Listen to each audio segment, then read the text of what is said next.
They found them. The Russians put a $5 million bounty on his daughters' heads.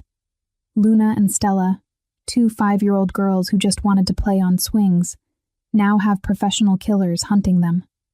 Amara is running, terrified, blaming him for destroying their safe, hidden life.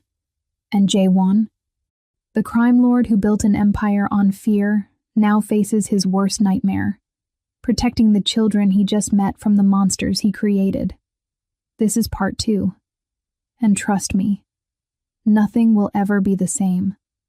If you missed part 1, go back and watch it now, because this story is about to get darker, more dangerous, and absolutely devastating. Jae-won didn't go home. He went to war. Within 3 hours of that photo arriving, Luna and Stella's preschool, the sand message, the threat that made his blood run cold, he'd mobilized every resource at his disposal. 12 safe houses secured across 3 states. 48 of his best soldiers pulled from regular operations. Every informant, every contact, every person who owed him a favor activated simultaneously. Find Amara and the twins. Protect them. Eliminate any threat within a 100-mile radius.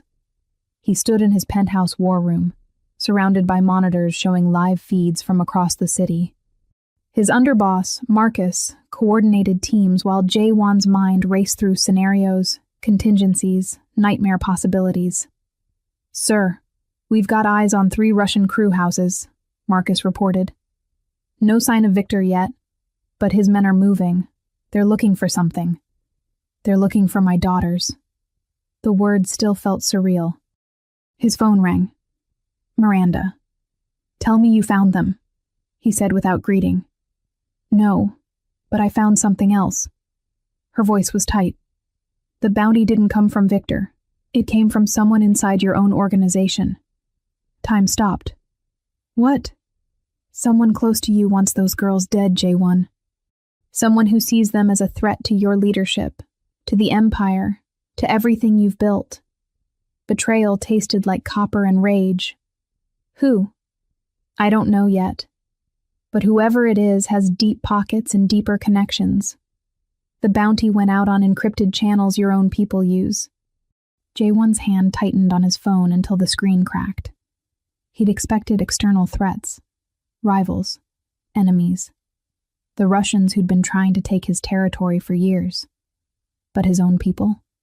"Find them," he said, his voice dropping to something that made Marcus glance over nervously. "Find whoever put that bounty out and bring them to me. Alive." "Jae-won, I want to look them in the eyes before I end them." He hung up, stared at the monitors showing empty streets, dark alleys, a city full of shadows where 2 little girls were hiding with their terrified mother. His phone buzzed again. Unknown number. A video file. His hand shook as he opened it. Amara's face filled the screen. No audio. Just her mouth forming words. "Leave us alone." Behind her, barely visible, a motel sign. Cheap.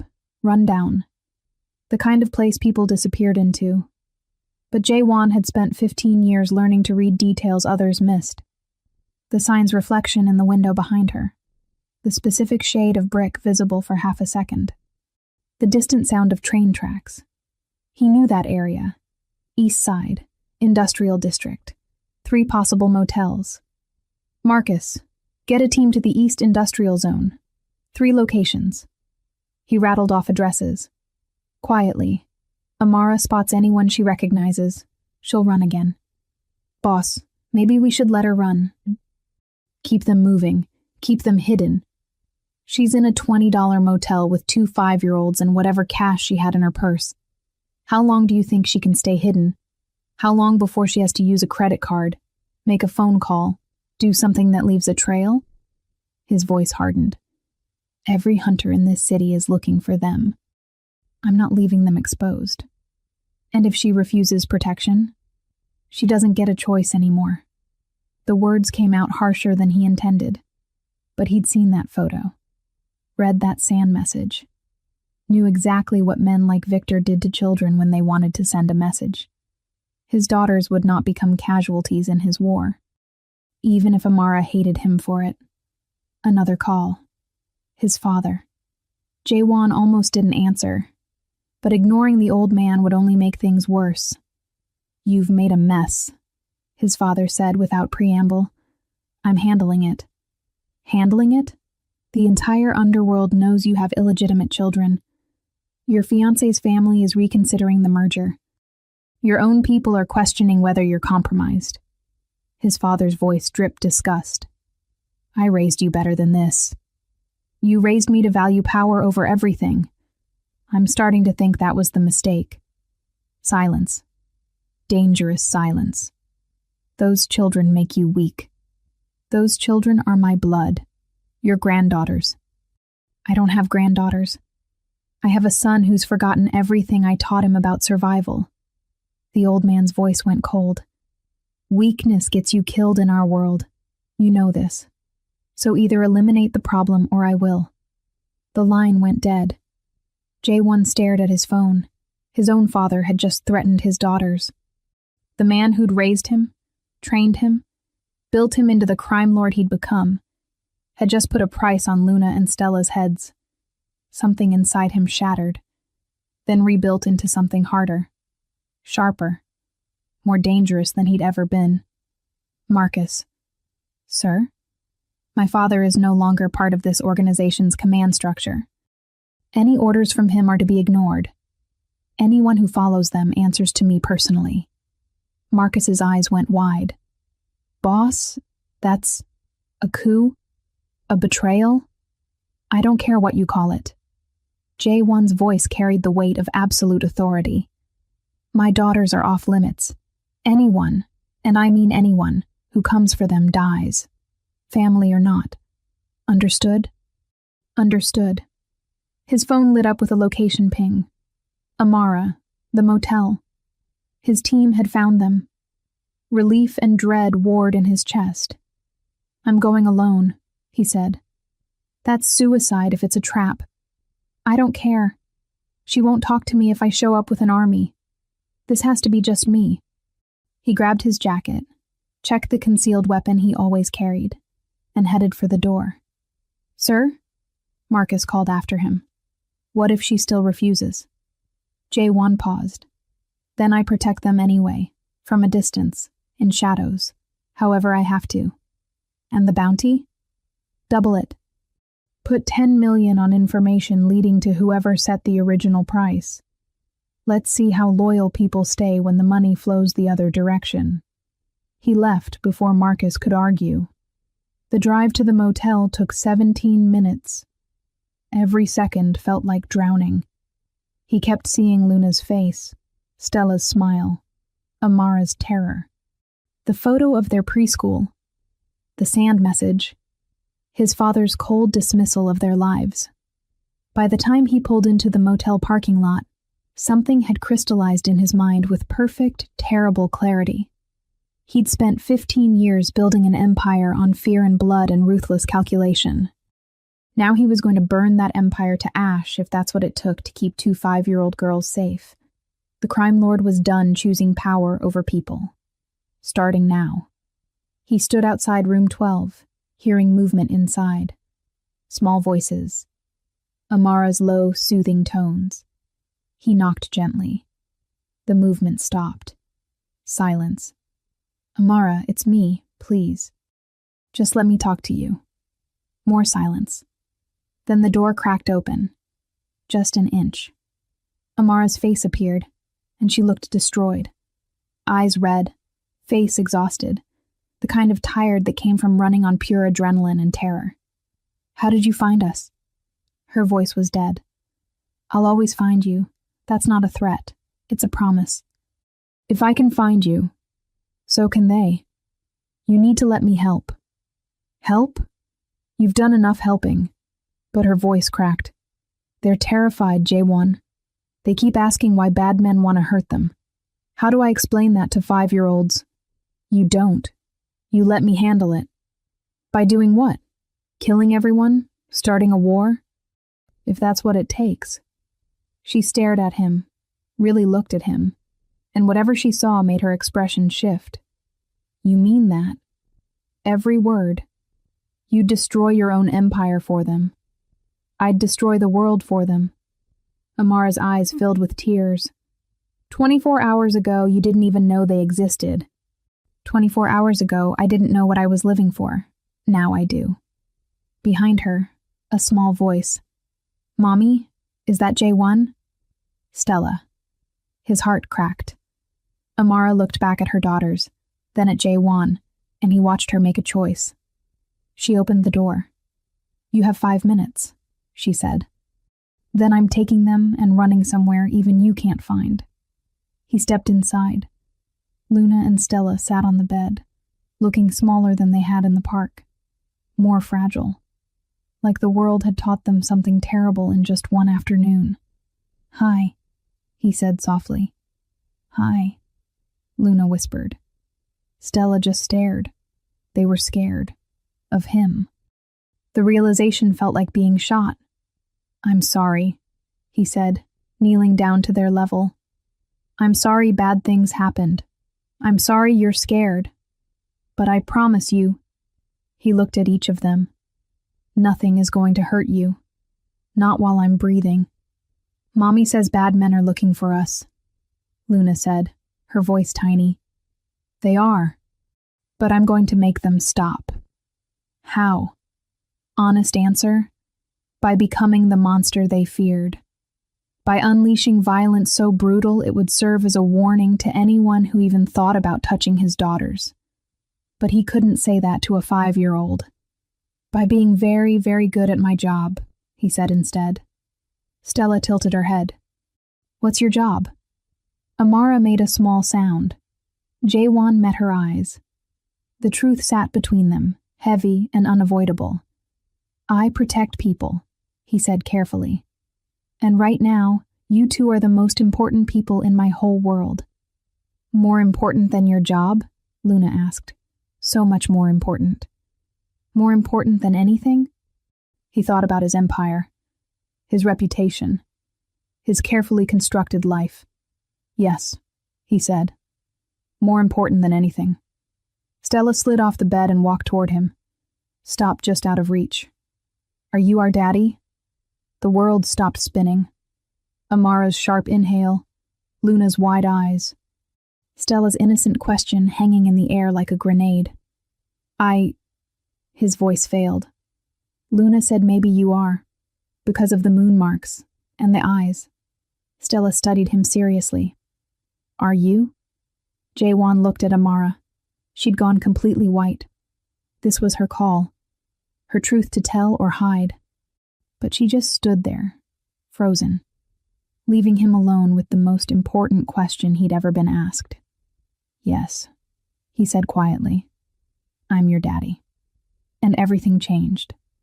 Stella processed this information with the seriousness of a child trying to understand adult complexity. Why don't you live with us? The question hit like a physical blow. Because, he looked helplessly at Amara. Because grown-ups make mistakes sometimes, Amara said, her voice shaking. And sometimes those mistakes mean families don't look like other families. But you're here now, Luna said, that too knowing look in her eyes. Does that mean you want to be with us? More than anything, Jaewon said. But it's complicated. Why? How did you explain to 5-year-olds that their father was a crime lord? That his world was violence and darkness? That loving them might get them killed? Because I have a dangerous job, and I don't want that danger to touch you. But it already did, Luna said simply. The scary men at the park. That's the danger, right? Too smart. She was too damn smart. Yes.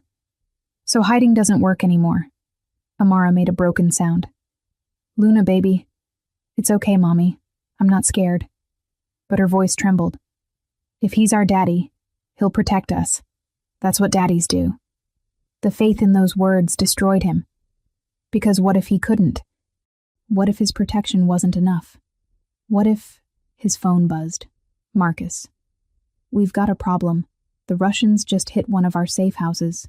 They're looking for something. Or someone.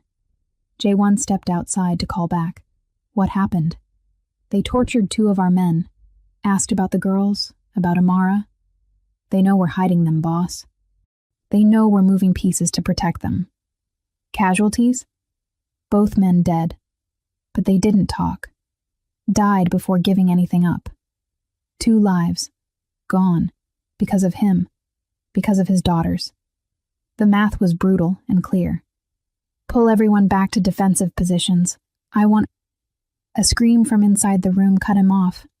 He dropped the phone and crashed through the door. Amara stood frozen, staring at the window where a brick had shattered the glass. Wrapped around it, a note. Luna and Stella huddled on the bed, crying. J1 grabbed the note. We're closer than you think. Stop running. Start negotiating. You have 24 hours. V. Victor. Somehow, impossibly, the Russians had tracked them here. Which meant, there's a leak, he said, his mind racing. Someone in my organization is feeding them information. Amara's face went from terrified to furious. You brought this here. You led them right to us. I didn't... Get out! She was shaking, gathering the twins close. We were safe before you came back. We were hidden and safe and... Mommy, don't yell, Stella sobbed. You were never safe, J1 said, hating the truth of it. Victor finding you at the hospital wasn't about me. They've been watching you, tracking you, waiting. You're lying. Am I? How did they know which hospital? Which day? They followed you, Amara. Not me. You. The color drained from her face. No, that's not... They've probably been watching for weeks, waiting for the right moment. I just gave them a reason to make their move now instead of later. His phone rang. Miranda. I found your leak, she said without preamble. It's your cousin, David. He's been feeding information to the Russians for 6 months. And J1? He knows where Amara's apartment is, where the girls go to school. Everything. His cousin. Family. Betrayal burned through him like acid. Where is he? My men have him. What do you want me to do? Hold him. I'm coming. J1, you don't have time. The Russians are mobilizing. Whatever Victor is planning, it's happening soon. He looked at Amara and the twins. At the shattered window. At the note threatening everything he'd just discovered mattered. 24 hours. Victor wanted to negotiate, which meant he wanted something more than just the bounty. What does he want? J1 asked. Territory. Power. Your empire in exchange for your daughters' lives. There it was. The impossible choice. Everything he'd built. 15 years of blood and strategy and ruthless climbing. His father's legacy. His own legend. Versus 2 little girls he'd known for 24 hours. Tell Victor I'll negotiate, he said. Boss, you can't... Set up a meeting. Neutral ground. 2 hours. He'll kill you the second you show up. Probably, but he won't kill them. Not if I give him what he wants. Silence. You're really going to do this? Miranda said quietly. Trade your empire for 2 children. They're not just 2 children. They're mine. He hung up. Turned to find Amara staring at him. What are you doing? She whispered. What I should have done 5 years ago. Choosing you. Choosing them. Over everything else. J1, I'm meeting with Victor. I'm going to end this. They'll kill you. Maybe. But first I'm getting you somewhere actually safe. Somewhere my cousin doesn't know about. Somewhere no one can find you. Where? He made a decision that would change everything. Miranda's family estate. Her father's compound. It's a fortress. Ex-military security. The one place even the Russians won't touch because it would start a war they can't win. Your fiancé's house? Amara looked incredulous. You want to hide us with the woman you're supposed to marry? Miranda's not my enemy, and right now she's the only person I trust completely. That wasn't entirely true, but it was close enough. His phone buzzed. A photo.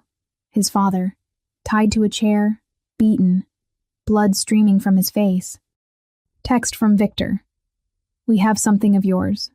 You have something of ours. Let's trade. The Russians had kidnapped his father. Jaewon stared at the image, felt nothing. The man who'd raised him, trained him, built him into what he was. The same man who'd threatened to kill his granddaughters. What is it? Amara asked. Leverage, he said simply. He texted back. Keep him. Victor's response was immediate. Heartless. I like it. But we both know you'll trade. Question is, your father or your daughters? Choose. And there it was. The ultimatum he'd been dreading. Save his father, the crime lord who'd built the empire. Or save his daughters. 2 little girls who'd existed in his life for exactly 1 day. Amara read the messages over his shoulder. Oh my God, she breathed. Jaewon, that's your father. Who threatened to kill Luna and Stella this morning. What? He called them a problem. Said I needed to eliminate them or he would. Jaewon's voice was empty. He made his choice. Now I'm making mine. He knelt down to the twins again. Luna, Stella, I need you to be very brave for me. Can you do that? They nodded, eyes wide. We're going somewhere safe, somewhere no bad men can find you, and I'm going to make sure they never bother you again. Are you leaving? Luna asked, her voice small. The question broke something in his chest. Just for a little while, but I'm coming back, I promise. You promised before and the scary men came anyway, Stella said. Truth. Brutal truth from a 5-year-old who'd learned promises meant nothing. I know, but this time is different. This time I'm going to fix everything. How? Luna tilted her head. His gesture. His daughter. By being the scariest man in the room, he said simply. Amara touched his shoulder. If you do this, if you trade your empire, your power, everything, you'll have nothing left. He looked at his daughters. Really looked at them. At Luna's serious eyes. Stella's trembling chin. The matching butterfly shirts now wrinkled and stained from hiding in a cheap motel. At the life they should have. Could have, if he was brave enough to choose it. I'll have them, he said. That's everything. His phone rang. The meeting was set. Midnight, abandoned warehouse. The cliché location where men like him went to die. Marcus will take you to Miranda's estate, he told Amara. Don't argue. Don't fight. Just go.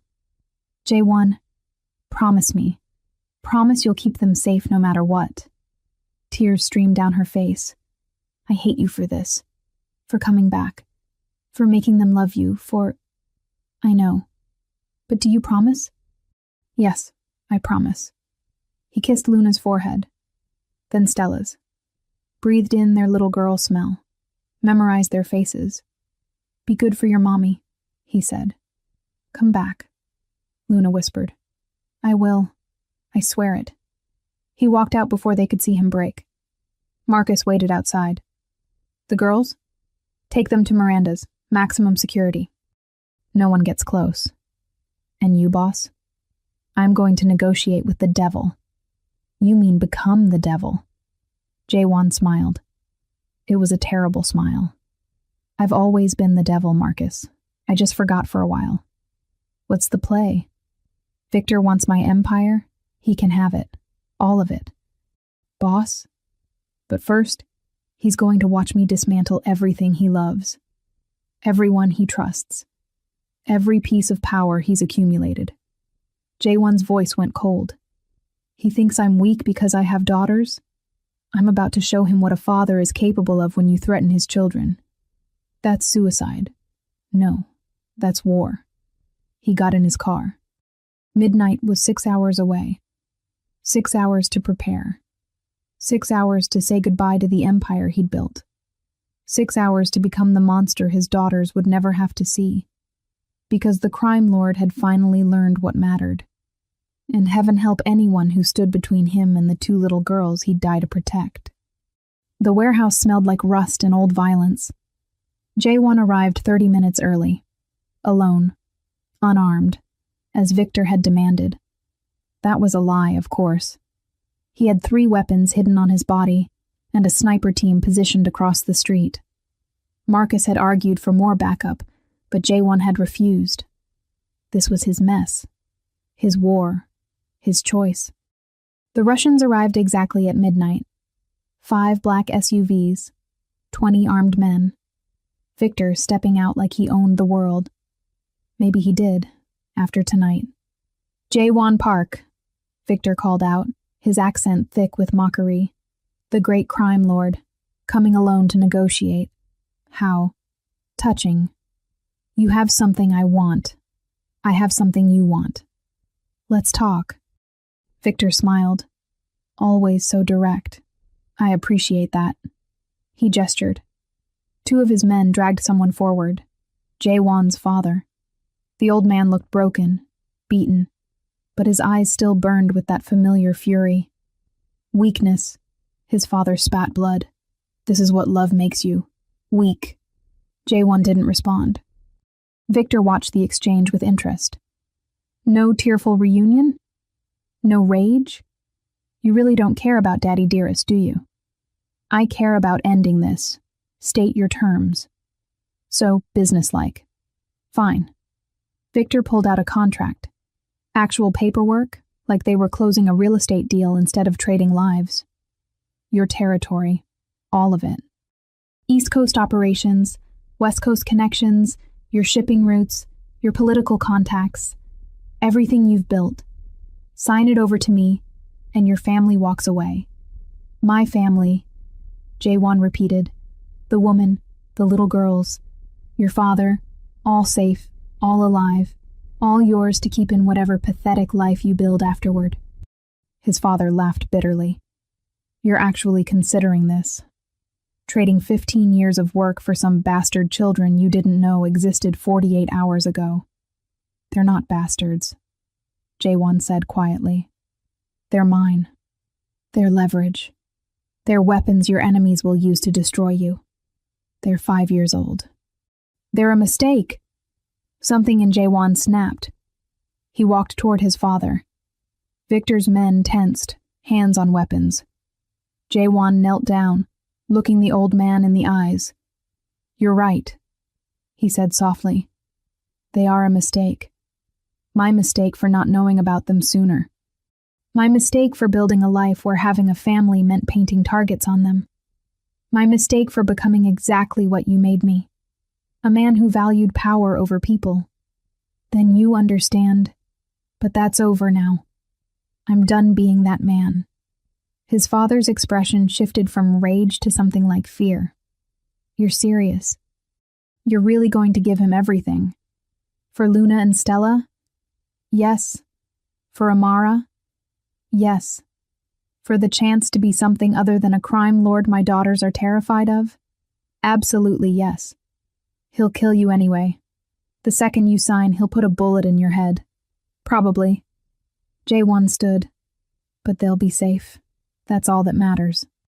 Victor had been watching this exchange with growing amusement. Touching, really. But your father's right. What makes you think I'll keep my word? What's to stop me from taking your empire and your family? Because you're a businessman, Victor. And killing me after I give you everything I have. That's just bad business. You'll make more enemies than you can handle. The other families will see it as a declaration of war. Smart, but not smart enough. Victor pulled out his phone, showed Jaewon a live video feed. Miranda's estate.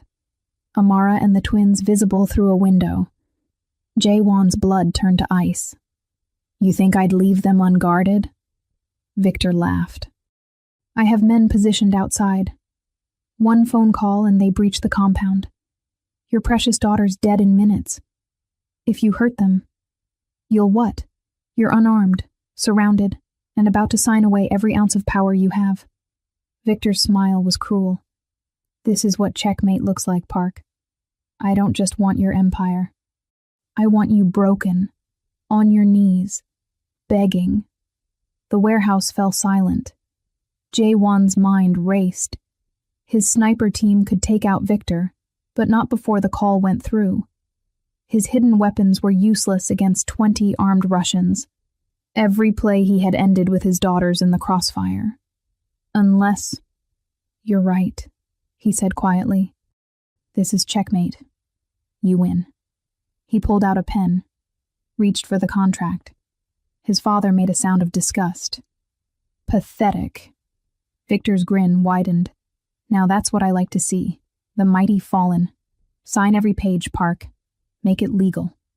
Jae-won started signing. Page after page. Territories, shipping routes, political connections, bank accounts. Everything he'd built with blood and strategy and 15 years of ruthless ambition. Gone. For 2 little girls who loved butterflies. Almost done, Victor said. Just the final page. The one that transfers total control. The one that makes you nothing. Jae-won's pen hovered over the last signature line. One question first, he said. You're not in a position to ask questions. Humor me. The leak in my organization. My cousin David. How long have you been paying him? Victor laughed. Months. He was so easy to flip. Jealous of you. Resentful. All I had to do was promise him a piece of your empire when you fell. And my father? How did you grab him? David again. Told us exactly where the old man would be. Made it almost too easy. Jae-won set down the pen. That's what I thought. Something in his tone made Victor's smile falter. What? You should have done better research, Victor. David wasn't my cousin. He was my plant. He's been feeding you false information for the last 3 months. The warehouse exploded into chaos. Windows shattered as Jae-won's real team, 30 soldiers hidden in the rafters, the shadows, the very walls, opened fire. Victor's men went down in seconds. Jae-won pulled his hidden weapon, putting a bullet in Victor's shoulder before the Russian could reach for his phone. The phone clattered to the ground. Jae-won crushed it under his heel. The feed, Victor gasped, clutching his bleeding shoulder. Recorded footage from earlier. Miranda's estate is a fortress, remember? Your men never got close. They're all dead now, by the way. My people eliminated them 20 minutes ago. Victor's face went white with rage and pain. You planned this. I'm a crime lord, Victor. Did you really think I'd just hand you my empire? Jae-won crouched down, his voice going deadly soft. You came after my daughters. You put a price on their heads. You threatened everything I love. So did your father. My father is a monster who I'll deal with separately. But you crossed a line you can't come back from. The other families will come for you. Let them. I've spent 15 years being untouchable. Now I'm going to be something worse. He pressed the gun against Victor's head. I'm going to be a father. And fathers don't negotiate with people who threaten their children. They eliminate them. Wait, we can still... The gunshot echoed. Viktor Kozlov fell silent. Permanently. Jae-won stood looking at his father. The old man stared at him with something between horror and respect. You used me as bait, he said. You threatened my daughters. I needed Victor to think I was desperate enough to trade everything. You were the perfect distraction. You would have let me die. You wanted to kill Luna and Stella. Yes, I would have. His father laughed, a broken sound. You've become everything I taught you to be. Ruthless, strategic, willing to sacrifice anything. No. Jae-won walked toward him. I've become everything you failed to teach me. How to love something more than power. How to protect instead of destroy. How to be human. Those girls will get you killed. Maybe. But I'd rather die being their father than live being your legacy. He cut the ropes binding his father. You're free to go. Leave the city, leave the organization. I don't care. But if you ever come near my daughters again, Victor's death will look merciful. His father stood on shaky legs. This isn't over. Yes, it is. The old man limped away, surrounded by J1 soldiers who would make sure he got far, far away. Marcus approached. Boss, clean sweep. No Russian survivors. The bounty's been cancelled through back channels. Word spreading that you took out Victor personally. Good. What about the leak? The real ones? Found 3. Being handled now. And my family? Safe. Miranda's been calling nonstop. J1 pulled out his phone. A text from Amara. Please tell me you're alive. He typed back, on my way home. Another text from Miranda. Home? Since when do you call my estate home? He smiled despite everything. Since 2 little girls who loved butterflies had taught him what home actually meant. The warehouse behind him burned. Victor's body, the contract, every symbol of the empire he'd almost traded away. But J1 had learned something in the last 48 hours. He didn't need an empire to be powerful. He just needed a reason to be ruthless. And now he had 2. Luna and Stella. His daughters. Worth more than territory, money, or power. Worth killing for. Worth dying for. Worth burning the whole criminal underworld to ash if anyone dared threaten them again. The crime lord drove through the night toward his family. And for the first time in 15 years, he wasn't thinking about empire. He was thinking about bedtime stories, butterfly songs, and the look on his daughters' faces when he finally came home.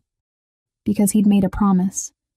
And unlike his father, unlike Victor, unlike every broken man he'd destroyed to get here, J1 Park kept his promises, especially to 2 5-year-old girls who'd called him daddy, even if he still had no idea how to deserve it. Gancho Final Devastador. Episodio 3. He arrived at Miranda's estate at 3 a.m., covered in blood that wasn't his, carrying the weight of 20 dead Russians and 1 impossible future. The guards let him through without question. Miranda met him at the door. They're asleep, she said quietly. Both of them. Amara wouldn't rest until I promised to wake her the second you arrived. And my father? We'll cross the Canadian border an hour ago. Your men are tracking him. He won't be a problem. J1 nodded. Started toward the guest wing. Miranda's hand caught his arm. You know this changes everything between us. I know. The merger, the wedding, the alliance our fathers built. I know. You love her, Amara. You love those girls more than you've ever loved anything. It wasn't a question. Yes. Miranda studied him for a long moment, then smiled, sad, knowing. Good. You deserve to feel something real for once. She walked away before he could respond. J1 found Amara outside the room where the twins slept. She looked up, saw the blood, saw his face, knew. Is it over? She whispered. Victor's dead. The bounty's gone. My father's in exile. The threat is contained. Contained, not eliminated. This world doesn't do eliminated, just managed. She stood, walked toward him, stopped inches away. What now? Now I figure out how to be what they need. A father, a protector, someone who doesn't bring war to their doorstep. Can you do that? Stop being the crime lord. Before he could answer, Luna's voice came from inside the room. Daddy? His heart stopped. Amara's expression crumbled. Because that word, daddy, changed everything. Meant commitment, presence, forever. J1 opened the door. Luna sat up in bed, rubbing her eyes. Stella still slept beside her. You came back, Luna said. I promised. People break promises. I won't. Not to you. Never to you. She studied him with those 2 knowing eyes. You're bleeding. It's not mine. Did you hurt the bad men?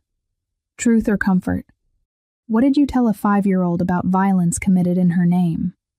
I made sure they can't hurt you anymore. he said carefully. Luna nodded, like she understood more than she should. Okay, can you stay? Just for tonight? Every instinct screamed danger, attachment, vulnerability. But looking at his daughter, asking him to stay. Yes, he said. I'll stay. He sat beside her bed. She reached out, took his hand. You're warm, she said sleepily. So are you. Will you be here when I wake up? Yes. Promise? Promise. She closed her eyes, fell asleep holding her father's hand. The crime lord who'd killed 20 men that night sat in the darkness, watching his daughters breathe, and realized he'd burned his empire, destroyed his father's legacy, shattered every alliance he'd built. For this. For 2 little girls who trusted him despite every reason not to. Worth it. All of it. Worth. His phone buzzed. Unknown number. A photo. The preschool again. But this time, someone had left flowers on the swing set. White roses. The kind left at funerals. And a note. Victor had 3 brothers. They're coming. Run. Jaewon stared at the photo until the screen burned into his vision. 3 brothers. Victor had 3 brothers. And white roses meant only one thing in the Russian underworld. Blood debt. A promise of vengeance that wouldn't end until everyone involved was dead. He stood carefully, releasing Luna's hand. She mumbled in her sleep, but didn't wake. Outside the room, Amara waited. She saw his face. What happened? He showed her the photo. The color drained from her face. No, you said it was over. You said, I killed the head of the snake. I didn't know about the rest of the family. His jaw tightened. Victor's brothers. They're coming. Then we run. We take the girls and disappear. New identities, new country. Somewhere they can't. They'll find you. These men have unlimited resources and a blood vendetta. Running just delays the inevitable. So what? We just wait here to die? No. He pulled her into an empty room, closed the door. We end this. Permanently. How? The same way I've ended every war. Overwhelming force, strategic strikes, elimination of the threat before they can mobilize. Amara grabbed his arm. Listen to yourself. That's the crime lord talking. The man I left. The man I didn't want my daughters to know. That man is the only reason they're still alive. And what happens when Luna and Stella are old enough to understand what you are? What you do? When they ask why people are afraid of their daddy. Why men die when you make phone calls. The questions hit like physical blows. I don't have answers, Amara. All I have is the ability to keep them breathing, to keep you safe. If that makes me a monster in their eyes when they're older, I'll live with that. But at least they'll be alive to hate me. She studied his face. You really think you can win against 3 Russian crime lords? I've won against worse odds. Alone? I'm never alone. I have Marcus, my organization, resources that I meant emotionally, Jaewon. You've been alone your whole life, building walls, trusting no one, loving nothing. Her voice softened. But now you have daughters, a family, people who need you whole, not just alive. I don't know how to be whole. Then learn. Because those girls in there, they don't need the crime lord. They need a father. Before he could respond, his phone rang. Marcus. Boss, we've got intel. Victor's brothers, Dmitry Alexei and Konstantin Kozlov, they've already left Moscow. ETA to New York. 18 hours. They're bringing an army. How many? 50 soldiers. Maybe more. And they've put out a new bounty. 20 million. Dead only. For you, Amara, and both girls. 20 million. The number made his blood run cold. At that price, every hired gun on the East Coast would come hunting. Secure the perimeter. I want Miranda's estate turned into a fortress. No one gets within a mile without us knowing. Already done. But boss? 20 million. That's enough to turn your own people. The betrayal potential hung in the air. Then we find out who's loyal and who's not. Fast. He hung up, looked at Amara. 18 hours, she whispered. We have 18 hours. That's enough time. For what? To make a choice I should have made 5 years ago. He walked back to the twins' room, stood in the doorway watching them sleep. Luna curled around her stuffed butterfly. Stella sprawled everywhere, one foot hanging off the bed. Perfect. Innocent. His. What choice? Amara asked from behind him. Jaewon pulled out his phone, made a call that would change everything. Miranda, I need your father. Now. Jaewon, it's 4 a.m. I need the alliance, the merger, everything we planned. But with different terms. Silence. Then. What are you proposing? Full partnership. Your family's resources and protection for Amara and the twins. In exchange, I dismantle my independent operations and fold completely into your father's organization. You're talking about surrendering your empire, becoming a subordinate instead of a leader. I'm talking about keeping my daughters alive. Another pause. My father will have conditions. I don't care. Whatever he wants, territory, money, control, he can have it all. And us? Our engagement? Ends. Clean break. No hard feelings. You deserve someone who can love you the way you deserve. He heard her breath catch. You're really doing this. Giving up everything. Not everything. I'm keeping what matters. I'll call my father. But Jaewon, this makes you vulnerable. Dependent.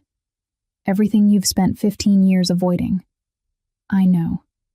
And you're okay with that? He looked at his sleeping daughters. More than okay. It's the first smart choice I've made in years. Miranda hung up. Amara touched his shoulder. What did you just do? I chose you. I chose them. Over power. Over independence. Over everything I thought mattered. Jaewon, I can't protect you alone. Not against 3 brothers with unlimited resources and a blood vendetta. But Miranda's father. He controls half the East Coast. Has political connections, military contracts, resources that make my operation look small. And in exchange, you become his soldier. In exchange, you and the girls get to live. She turned him around, forced him to look at her. Is this what you want? Really want? Or are you just making another calculated move? 5 years ago, you asked me to choose you over my empire. I said no. I was wrong. I've been wrong about everything that matters. His voice roughened. But I'm choosing right now, this moment. I'm choosing you, choosing them, choosing a life where Luna and Stella wake up safe instead of running, where they go to school instead of hiding, where they have a father who comes home instead of one who dies in a warehouse protecting an empire that means nothing. Tears streamed down Amara's face. I left because I didn't think you could change. I couldn't. Not then. But them? He gestured to the room. They changed everything. What if Miranda's father says no? Then we run. Together. All of us. And we keep running until we find somewhere safe. But I won't do it alone anymore. I won't make you carry this fear by yourself. Amara pressed her forehead to his chest. I'm still angry at you. For everything. For 5 years of absence. For bringing danger to their door, I know. But I also see you trying. Changing. Choosing them. Is that enough? She pulled back, looked at him with those eyes that had always seen through his walls. Ask me again in 18 hours, when we're either dead or safe, when this is actually over. His phone buzzed. Miranda. My father agrees. Preliminary terms. You fold your entire operation into his. You become his head of security, a subordinate position. You take orders, no independent moves. In exchange, Full protection for your family. Permanent. Non-negotiable. He wants to meet at dawn to finalize. Dawn was 3 hours away. 3 hours to dismantle everything he'd built. 3 hours to become someone else. 3 hours to save his daughters. Tell him yes, J1 typed back. He looked at Amara. It's done. When the brothers arrive, they won't just be facing me. They'll be facing the entire East Coast Alliance. And if they don't care, if they attack anyway, then they die. But Luna and Stella live. That's all that matters. From inside the room, Stella's sleepy voice. Daddy? Why are you and Mommy talking so loud? Both of them froze. J1 walked in, knelt beside her bed. Sorry, baby girl. We were just talking about tomorrow. Is tomorrow a good day or a scary day? The question destroyed him, that she even had to ask. That her 5-year-old mind had learned to categorize days by fear level. It's going to be a good day, he promised. The best day. No more scary men, no more running, just family. Promise. Promise. She smiled, closed her eyes, fell back asleep. J1 stayed there watching her breathe. In 3 hours, he'd give up his empire. In 18 hours, he'd face 3 Russian brothers bent on revenge. But looking at his daughters, peaceful and safe for now, worth it. All of it. Every sacrifice. Every burned bridge. Every piece of power surrendered. Because the crime lord had finally learned what empire really meant, and it had nothing to do with territory. It had everything to do with 2 little girls who called him Daddy. Dawn came too fast. J1 stood in Miranda's father's office, a room that smelled like old money and older violence, and signed away 15 years of work. Territory transfers, asset liquidation, command structure integration. Every page another piece of his independence disappearing. Alessandro De Luca, Miranda's father, watched with calculating eyes. You understand what this means? The old Italian said. You work for me now. No autonomous operations. No independent calls. You're a soldier again, not a general. I understand. And if I give an order you don't like, I follow it anyway. Alessandro studied him. Why? You've spent years building your own empire. Why surrender it all now? Because Empire doesn't wake me up at 3 a.m. asking for water. Empire doesn't trust me to chase away nightmares. Empire won't remember me when I'm gone. J1 met his eyes. My daughters will. The old man's expression shifted. Something almost like respect. Family, he said quietly. In the end, it's all that matters. I built this organization for my children, my grandchildren, everything I've done, every choice, every sacrifice, for blood. Then you understand. I do. Which is why I'm going to help you end this. The Kozlov brothers land in 6 hours. When they do, they'll find out what happens when you threaten a family under De Luca protection. J1 signed the last page. It was done. He was no longer an independent crime lord. He was Alessandro De Luca's head of security. A subordinate. A soldier with a family to protect. The brothers will expect you to run, Alessandro continued, or to meet them alone like you did Victor. Instead, we're going to show them overwhelming force. A message that attacking you means attacking all of us. What's your plan? They're landing at a private airfield in Jersey. We'll be waiting. Not to kill. Not immediately. First, we negotiate. We offer them a choice. Accept blood money for Victor's death and walk away, or start a war with the entire East Coast Alliance. They won't take the money. This is about honor for them. Then they die. But we give them the chance. Rules of our world. Always offer the out, even if you know they won't take it. J1's phone buzzed. Amara. The girls are awake, asking for you. His heart twisted. I need an hour, to be with them, before this starts. Alessandro nodded. Go, be a father. I'll handle the preparations.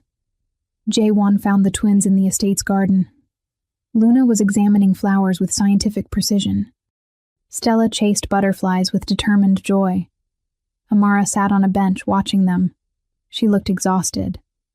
"Did you sleep?" he asked, sitting beside her. "Did you?" "No." They sat in silence, watching their daughters play. Normal, innocent, untouched by the violence brewing around them. "I signed everything over to Alessandro," Jae-won said quietly. "It's official. I'm not a crime lord anymore, just his employee." "How does it feel?" "Lighter than I expected. Terrifying, but lighter." "And when the brothers come?" "Alessandro's handling it. Full alliance response. The brothers get one chance to walk away. If they don't, they die." "Yes." Luna ran over, holding a flower. "Daddy, look. It's the same color as the moon on my neck." The crescent-shaped flower was pale white, glowing in the morning sun. "It's beautiful, baby.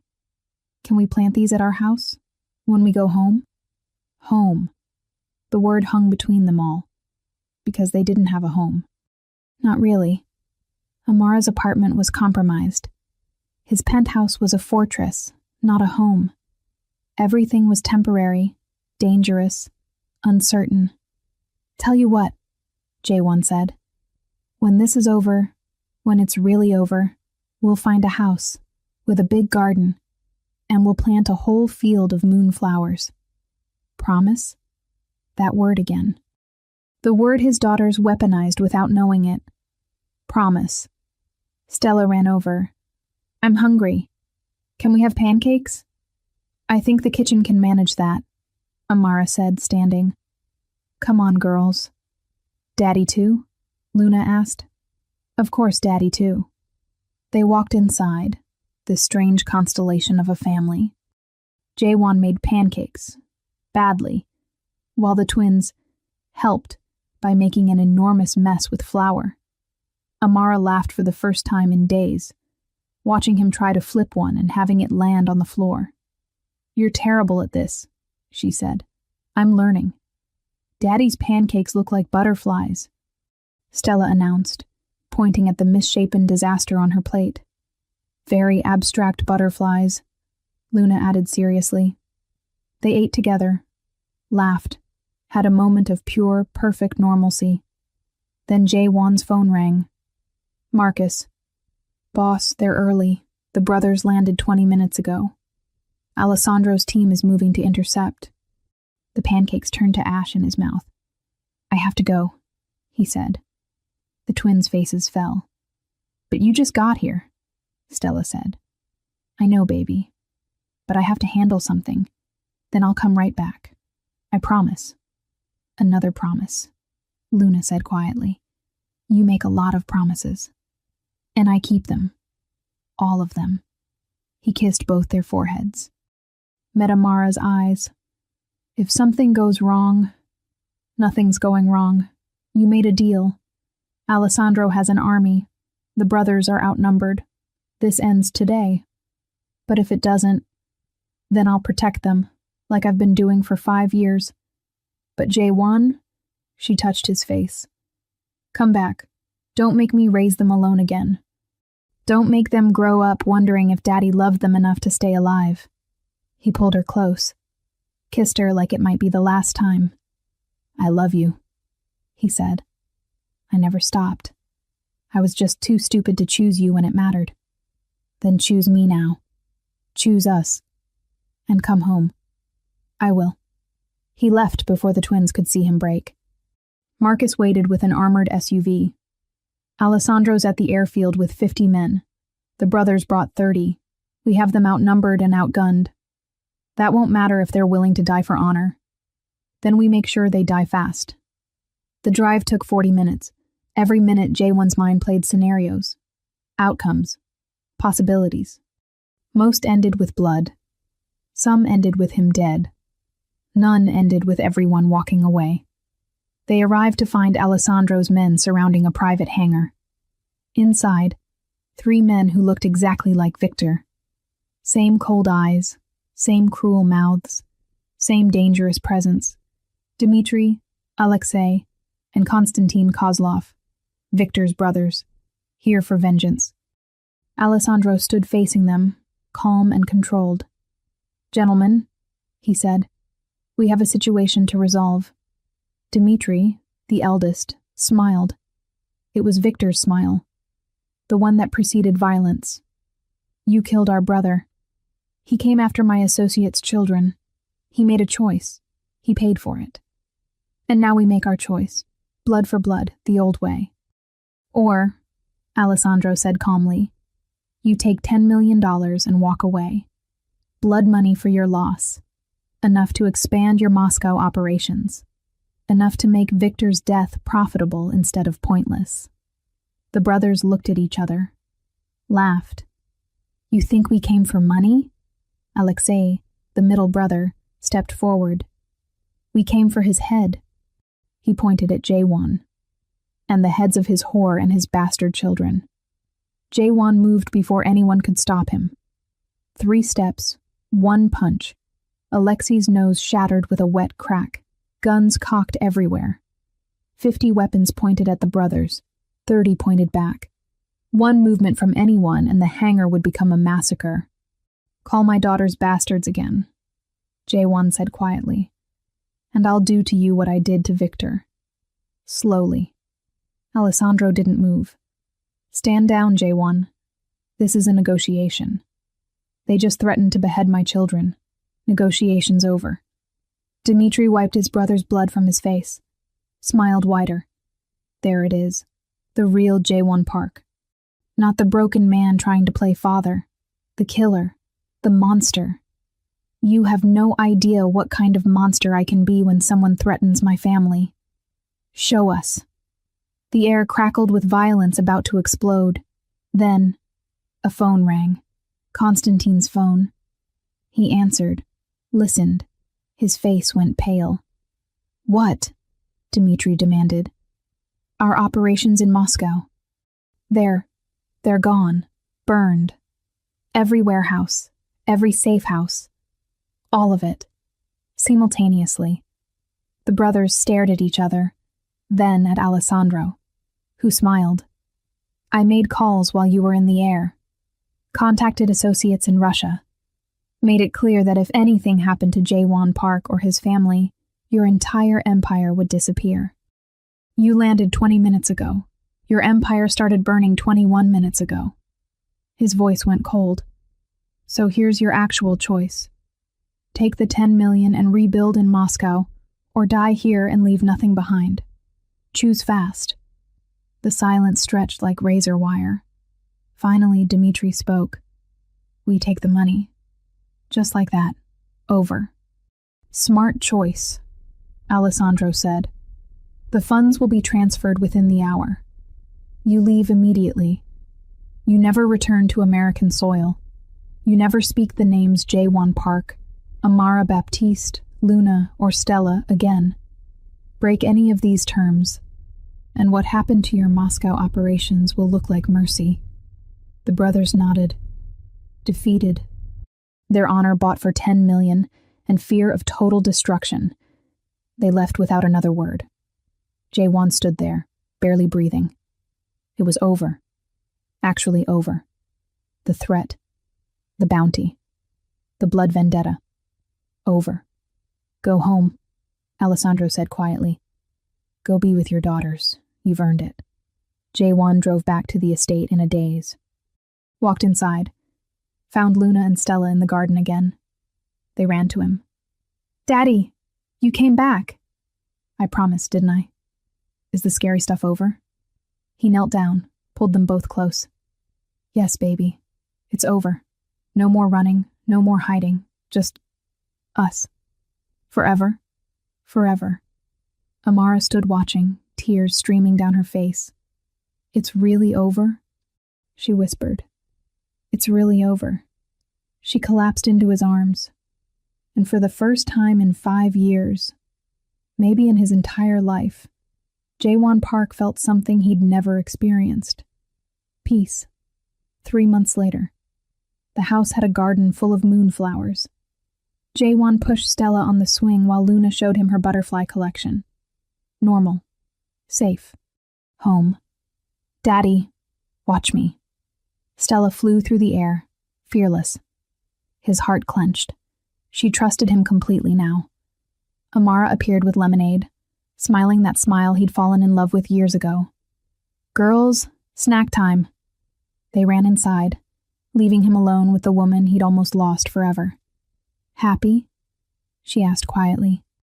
Terrified, he admitted. Every day I wake up thinking this is too good to be real, that something will take it away. Nothing's taking it away. The threats are gone. You're not that man anymore. I'm still learning how to be this man, the father, the partner, the guy who makes pancakes. She kissed him softly. You're doing fine. Better than fine. Luna called from inside. Daddy, we need you for tea party. He laughed. Come in, baby girl. 3 months ago, he was a crime lord with an empire. Now he was a father with a family.